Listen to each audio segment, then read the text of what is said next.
بسم اللہ الرحمن الرحیم، السلام علیکم۔ میں ہوں ڈاکٹر زمرہ دوان، اس وقت ایسوسیٹ پروفیسر ہوں ایف سی کالج لاہور میں،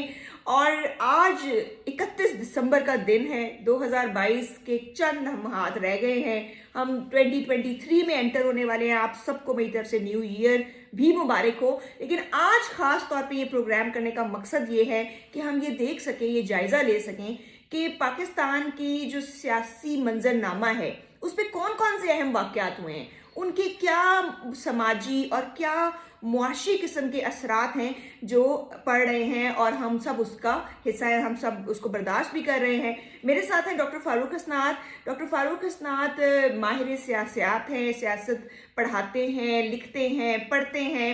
ایک بہت بڑا نام سوشل سائنسز کا ڈاکٹر فاروق حسنات کا ہے، اور آج ہم ان سے سب سے پہلے تو یہ پوچھیں گے کیا ہوا اسلام آباد میں؟ آج تو بلدیاتی انتخابات ہونے تھے، تو وہ کیوں نہیں ہو سکے، اور کیا آپ دیکھ رہے ہیں کہ یہ کیا کس طرف جا رہا ہے؟ اور ابھی بھی ہم وہی سیاست اور جمہوریت اور اسی کی لڑائی میں پڑے ہوئے ہیں اور اسی سب باتوں میں گھوم رہے ہیں، جبکہ 2023 آ چکا ہے۔ ڈاکٹر زمرد، آپ نے بالکل صحیح کہا کہ 2022 کے اوپر کا ہمیں جائزہ لینا چاہیے، اور اس لیے بھی خاص طور پر جبکہ یہ سال پاکستان کی تاریخ کا بدترین سال تھا، چاہے وہ جمہوریت کا ہو معاملات ہوں، چاہے وہ حکمرانی کے معاملات ہوں، اور چاہے وہ آپ جیسے اپنے کہا کو سماجی معاملات ہوں۔ تو میں آج سے شروع کرتا ہوں، آج کے دن سے، یعنی 31 دسمبر کو کیا ہوا یہاں پہ۔ یہاں پہ بلدیاتی انتخابات ہونے تھے اسلام آباد میں۔ ہائی کورٹ کا ایک واضح حکم آ چکا تھا، لیکن آخری منٹ میں لوگوں کی وہاں پہ جب لائنیں لگ گئی ووٹ دینے کے لیے، لوگ آ گئے، تو الیکشن کمیشن نے وہاں پہ اپنا عملہ نہیں بھیجا۔ دوسرے لفظوں میں انہوں نے الیکشن کروانے سے انکار کر دیا۔ یہ ایک بلیٹنٹ، جس کو انگریزی میں کہتے ہیں، وائلیشن ہے جمہوری اصولوں کی اور ہائی کورٹ کے حکم کی۔ ویسے تو ہماری عدالتیں بہت جلدی کرتی ہیں کسی کو کنٹیمپٹ آف کورٹ میں بلانا ہو تو، چاہے وہ کوئی بھی ہو، لیکن یہ سب سے بڑا تو کنٹیمپٹ آف کورٹ یہ ہے،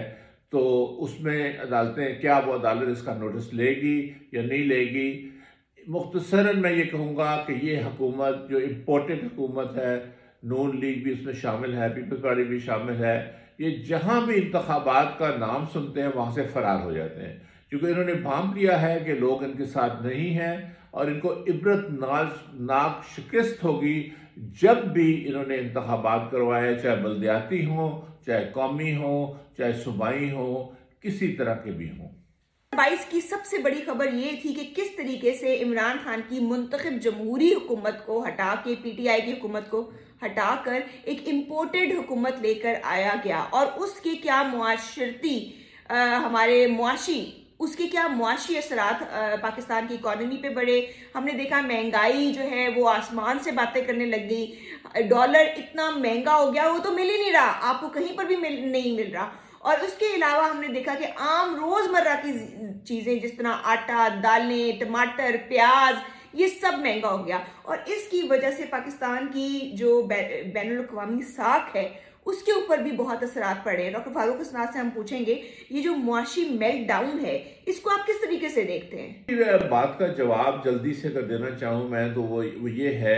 کہ دیکھیے، جو آپ نے معاشرتی اکنامک حالات کی بات کی اور آپ نے میلٹ ڈاؤن کی بات کی کہ بہت ہی برے حالات ہیں، حتیٰ کہ ہمارے جو فارن ایکسچینج ریزروز ہیں وہ خطرناک حد تک نیچے آ چکے ہیں،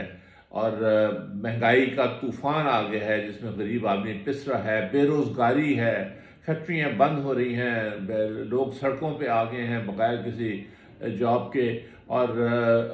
سمجھ نہیں آ رہا کہ یہ ملک کس سمت میں جا رہا ہے۔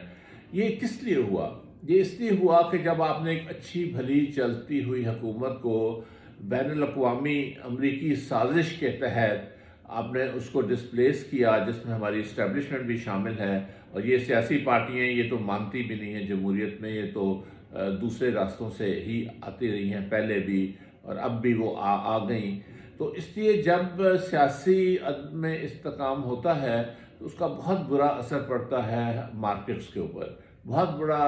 اثر پڑتا ہے اکانومی کے اوپر۔ یہ ایک تھیری ہے، ساری دنیا میں اپلیکیبل ہے، لیکن یہاں پاکستان میں اب اس کو ہم اپنی آنکھوں سے دیکھ رہے ہیں کہ اس نے کیا کیا۔ جیسے ہی انسٹیبلٹی آئی پولیٹیکل، اس نے اڑا کے رکھ دیا ہمارے جو اکنامک جو فاؤنڈیشن تھی، جو بنیاد تھی، اور اس میں نیچے سے نیچے سے نیچے پاکستان گرتا ہے۔ میں یہاں پہ ایک بات کہہ دوں کہ اتنے برے حالات جتنے ہم لوگ دیکھ رہے ہیں سارے، یہ پاکستان کی تاریخ میں 1970 اور 71 کے بعد پہلی مرتبہ آئے ہیں۔ 1970-71 میں بھی اسٹیبلشمنٹ نے بہت بڑا ظلم کیا تھا، غلط فیصلے کر کے، اور پہ شکست بھی ہوئی تھی، اور یہ بھی اسٹیبلشمنٹ نے جو فیصلے کیے ہیں وہ پاکستان کو ایک گہری کھائی کی طرف لے جا رہے ہیں۔ ڈاکٹر فاروق اسناد، آپ نے تو بڑا زبردست قسم کا اس کو ایکسپلین کیا ہے، لیکن میں اپنے سننے والوں کے لیے یہ بتاتی جاؤں، 5.9 ارب پاکستان کا فارن ایکسچینج رہ گیا ہے، جو کہ ایک بہت ہی الارمنگ سچویشن ہے۔ یہاں ایک اور بات میں آپ لوگوں کو بتانا چاہتی ہوں، 2022 کی سب سے بڑی خبر یہ بھی تھی کہ جب قومی اسمبلی اور صوبائی اسمبلی میں بائی الیکشنز ہوتے ہیں تو ان بائی الیکشنز کے اندر سویپ کرتی ہے پی ٹی آئی، اور جو نعرہ لگا کر، اور جو غیر مقبولیت کا نعرہ، کرپشن کا، یا جو بھی نعرے لگا کے یہ ٹیک اوور کیا گیا ہے، وہ سارے نعرے تو دھرے کے دھرے رہ گئے، کیونکہ لوگ، عوام جو تھی، جو کہ بیسیکلی عوام ہی ڈیسائیڈ کرتی ہے جمہوریتوں کے اندر کہ ہمیں کون سا نظام چاہیے اور کون سی ہمیں پارٹی چاہیے، وہ سڑکوں پر آ گئی اور انہوں نے دھرنے دینا شروع کر دیے۔ اور لانگ مارچ کے اندر بھی عمران خان کے لانگ مارچ میں ایک بہت بڑی تعداد بچے، عورتیں، مرد، ہر شعبۂ زندگی سے تعلق رکھنے والے لوگ شامل تھے۔ تو اس ساری چیز کے بعد تو پی ٹی آئی کی اور عمران خان کی جو مقبولیت ہے وہ تو آسمان کو چھو رہی ہے۔ تو آپ کو کیا لگتا ہے کہ اب آنے والے دنوں میں جو ہمیں نظر آ رہا ہے، پاکستان مسلم لیگ نون جو ہے وہ کہیں نظر نہیں آ رہی ہے، حکومت کی جماعتیں، پی ڈی ایم، وہ سب غائب ہیں سین سے، تو کیا یہ آگے اسی سٹیٹس کو یہ کنٹینیو کر سکیں گے؟ آپ نے بہت اچھا کیا، آپ نے اس کو ایکسٹینڈ کر دیا جو ہم بات کر رہے تھے۔ تو میں یہاں پہ ایک چیز کہوں کہ جو اس وقت ملک میں افراتفری پھیلی ہوئی ہے، جس سے بین الاقوامی ساکھ اور جو علاقائی ساکھ پاکستان کی بری طرح مجروح ہوئی ہے، اور جس کی وجہ سے ہی، اس افراتفری کی وجہ سے ہی آپ دیکھیے ٹیررزم میں کتنا اضافہ ہوا ہے، اور کئی گنا اضافہ ہوا ہے۔ اب ٹیررسٹ جو ہم اسلام آباد میں بھی آ کے خودکش حملے کی کوشش کرتے ہیں، بے شمار انہوں نے ہمارے سپاہیوں کو شہید کیا دوسرے علاقوں میں، اور وہ بڑھتا ہی سارا چلتا جا رہا ہے۔ اب اس ساری چیز کی، اس سارا جو ایک میلٹ ڈاؤن ہوا ہے، اور پاکستان کی جو جس قسم کی بری حالت ہے پورے معاشرے کی، اس کا حل کیا ہے؟ اس کا ایک ہی حل ہے کہ جب اس قسم کی مصیبت کسی بھی ملک پہ آئے تو وہ ایک فریش مینڈیٹ دیتے ہیں، وہ عوام کے پاس جاتے ہیں، ان سے پوچھتے ہیں کہ کس سیاسی جماعت کو اقتدار میں آنا چاہیے۔ تو دوسرے لفظوں میں صاف و شفاف انتخابات ہی اس کا حل ہے۔ جتنی جلدی یہ ہوں گے اتنی جلدی یہ معاشرہ سنبھلے گا، نہیں تو اتنی دیر بھی ہو سکتی ہے کہ پھر شاید کسی سے بھی یہ معاشرہ نہ سنبھلے۔ اور اس لیے میں یہی کہوں گا کہ انتخابات کروانے چاہیے، جس سے یہ بھاگ رہے ہیں، نون لیگ ہو، پیپلز پارٹی ہو، اور ان کی پوری کوشش ہے کسی طریقے سے عمران خان کو ڈسکوالیفائی کرا دیا جائے۔ اگر انہوں نے ڈسکوالیفائی کروایا، اور اگر انہوں نے پی ٹی آئی جو سب سے مقبول جماعت ہے پاکستان کی، اس کو دیوار کے ساتھ لگایا، کبھی بھی پاکستان میں امن نہیں آئے گا، اور کسی سے بھی، چاہے یہ کیئر ٹیکر کی حکومت کو لائیں جو کہ سنا جا رہا ہے، ٹیکنوکریٹس کی حکومت کو لائیں جو سنا جا رہا ہے، وہ ان کے پاؤں بھی نہیں جم سکیں گے اس زمین کے اوپر، کیونکہ لوگ ان کو نہیں مانیں گے، اور لوگ صرف اور صرف صاف اور شفاف انتخابات کے ہی نتائج کو مانیں گے۔ ڈاکٹر فاروق اسناد، آخر میں صرف آپ مجھے یہ بتائیں کہ کیوں پی ٹی آئی کے استعفے نہیں قبول کیے جا رہے، اور پہلے انہیں کہا جاتا تھا کہ آپ استعفیٰ دیں، کیوں نہیں دیتے، سارے دیں، اب انہوں نے جب دے دیے ہیں تو وہ کیا سلیکٹڈ کریں گے یا وہ کیوں نہیں کریں؟ اس کی کیا وجوہات ہے؟ اور وہ ان کو یہ خود بھی پتہ ہے، کوئی بھی سیاسی جماعت ہو، کوئی بھی سسٹم ہو، لیکن وہ اس وقت تک نہیں، ان کو کبھی نہ کبھی تو الیکشنز میں جانا ہی پڑے گا، کبھی نہ کبھی تو ان کو اگلا سٹیپ لینا ہی پڑے گا، تو وہ کیوں نہیں لے رہے اور کب لیں گے؟ جب بین الاقوامی سازش کی وجہ سے حکومت کو ہٹایا گیا تو اس میں پی ٹی آئی کے تمام ممبران میں اسمبلی میں کھڑے ہو کر اپنے استعفوں کا اعلان کیا، جو کہ قانون ہے. قانون بھی یہی کہتا ہے کہ اگر ایک ممبر کھڑا ہو کے اعلان کر دے کہ میں نے استعفیٰ دیا ہے. اس میں جاوید ہاشمی کا سپریم کورٹ کا کیس کا بھی حوالہ دیا جا سکتا ہے جس میں استعفیٰ مانا جاتا ہے. لیکن جو نیا اسپیکر آیا ان کا امپورٹڈ حکومت کا، اس نے ان کے استعفے نہیں مانے، اور پھر کافی عرصے کے بعد اس نے صرف 8 حلقوں میں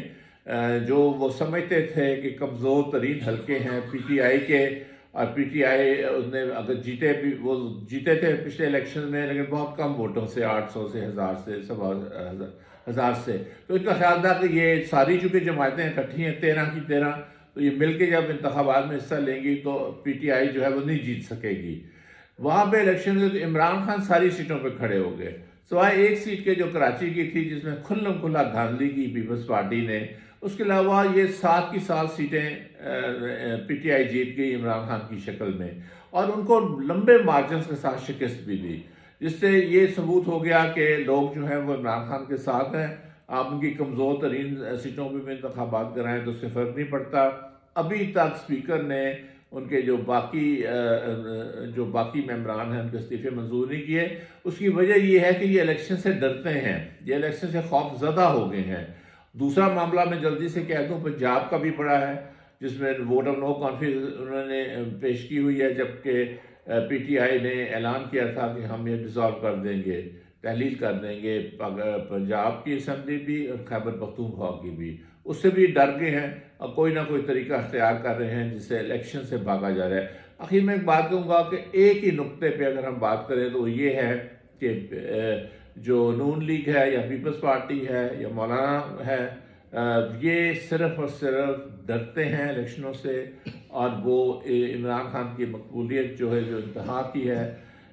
اس سے بھی ڈرتے ہیں. ہمیں یہ نہیں بھولنا چاہیے کہ عمران خان نے خون دیا ہوا ہے، اس نے گولیاں کھائی ہوئی ہیں، بال وہ بچ کے، نہیں تو جس طرح ہم کو قتل کرنے کی سازش کی گئی تھی. تو ان کی قربانیاں ہیں، پی ٹی آئی کے لیڈر کی قربانیاں ہیں، اور بڑے طویل عرصے سے وہ سیاست کر رہے ہیں. جبکہ نون لیگ کے اور جو پیپلز پارٹی کے آپ دیکھ لیجئے جو نئی لیڈرشپ یہ اپنے بنانے کی کوشش کر رہے ہیں، چاہے مریم ہو چاہے بلاول، انہوں نے ایک دن بھی کام نہیں کیا، ایک دن کہیں انہوں نے کام نہیں کیا، صرف ان کو اٹھا کے اور آگے کرنے کی کوشش کی جا رہی ہے. تو یہ فرق ہے. تو اب دیکھیے 2023 میں ہم امید رکھ سکتے ہیں کہ پاکستان کے حالات کچھ بہتر ہوں گے اگر انتخابات میں ملک گیا. تو یہ تھا آج کا ہمارا پروگرام جس میں ہم نے پاکستان کی سیاسی منظرنامے کے اوپر اہم جو واقعات ہوئے اور اس کے جو اثرات مرتب ہو رہے ہیں، جو آن گوئنگ ہے، یہ ختم تو نہیں ہونے والے، لیکن اگلے آنے والے سال میں 2023 کے اندر بھی اسی کی کنٹینیوٹی چلے گی. یہ خدا نہ کرے یہ چلتے رہیں تو پھر یہ ہوگا کہ جو بھی بیل آؤٹ کرے گا IMF کا ادارہ ہو یا دوسرا، وہ امریکہ کے نیچے ہیں، وہ پھر پاکستان سے بہت بڑی قیمت مانگیں گے. اور وہ قیمت جو ہم سب کو پتہ ہے، نظر آ رہا ہے ہمیں، وہ یہ ہوگی کہ ہم اپنے ایٹمی پروگرام کے اوپر پابندیاں لگوائیں. اگر خدا نہ خواستہ اللہ نہ کرے یہ ہو گیا تو پھر پاکستان کا کچھ بھی نہیں رہے گا. پھر جو قائد اعظم نے پاکستان بنایا تھا وہ تو بالکل آپ کو نظر نہیں آئے. چلیں جی، ہم تو یہی دعا کرتے ہیں کہ 2023 آنے والا جو سال ہے وہ کم از کم پاکستان کے لیے خوشیوں کا سال، خوشحالی کا سال اور مسائل کے خاتمے کا سال ثابت ہو. ہم دونوں کو اجازت دیجیے گا. اپنا اور اپنے گرد و نواح لوگوں کا خیال رکھیں. اللہ حافظ.